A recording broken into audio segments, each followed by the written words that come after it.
наша планета превращается в огромную свалку. Как же человек загаживает планету? Человечество потребляет в 1,75 раза больше природных ресурсов, чем планета способна восполнить. С ростом населения и производства растет объем производимых человеком отходов. Начнем с отходов жизнедеятельности организма. Здесь особо выделяются фекалии и выдыхаемый углекислый газ. Хотя масса кала – индивидуальный параметр, зависящий от особенностей питания, в среднем вес нормального стула составляет около 300 граммов. При ежедневном стуле в год человек производит 110 килограммов фекалий. Это вес скафандра космонавта. Средняя продолжительность жизни в мире составляет 72 года.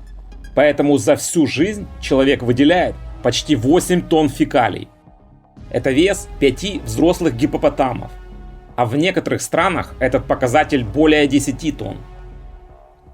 Человек в сутки в среднем выдыхает более 500 литров или 1 килограмм углекислого газа.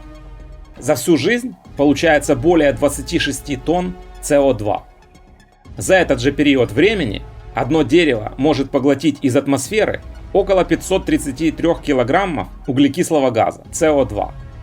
То есть, чтобы поглотить выдыхаемый одним человеком углекислый газ, необходимо почти 50 деревьев. Кроме выдыхаемого углекислого газа, в среднем каждый человек производит дополнительно около 6 тонн СО2 в год. Эти выбросы в основном связаны с транспортом, промышленностью, производством электроэнергии и другими видами деятельности. Для поглощения такого объема углекислого газа необходимо уже 800 деревьев, то есть более 2 гектаров леса. А в Европе этот показатель в 1,5 раза выше. А теперь перейдем к бытовым отходам. В среднем современный человек производит от 1 до 1,5 килограммов отходов в день. Это около 500 килограммов в год, или 2,5 кубических метра по объему. А за всю жизнь получается 36 тонн, или 180 кубических метров по объему. Это почти 3 40-футовых морских контейнеров. Хотя в некоторых странах люди умудряются намусорить на эти показатели всего за год. Согласно аналитическим отчетам, в год в мире выбрасывают 2 миллиарда тонн твердых бытовых отходов. Это более чем 322 пирамиды Хеопса по весу. Площадь самой большой стихийной свалки мусора, большого Тихоокеанского мусорного пятна, составляет более 1,5 миллиона квадратных километров.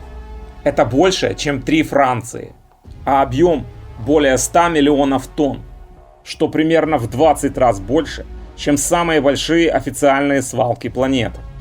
В мире производится каждый год около 380 миллионов тонн пластика, основная масса которого рано или поздно становится мусором. Только из-за пластикового загрязнения в океане ежегодно гибнет 400 миллионов морских млекопитающих. Также пластиковый мусор оказывает негативное влияние на здоровье человека.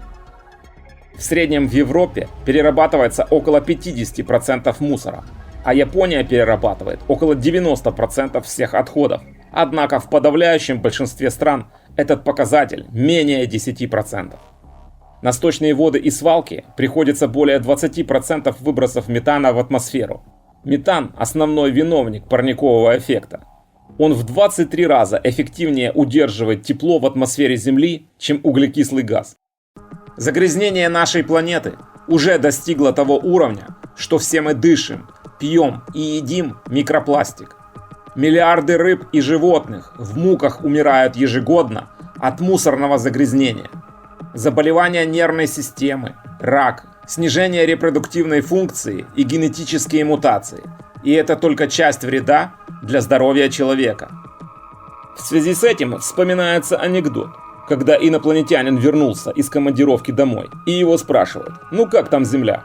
А он отвечает: «Очень красивая планета, но дуракам досталось». О таком же отношении к своей планете говорят инопланетяне из фильма «Прибытие» с Чарли Шином. Если вы не заботитесь о своей планете, вы не заслуживаете на ней жить. Так что же мы можем со всем этим сделать?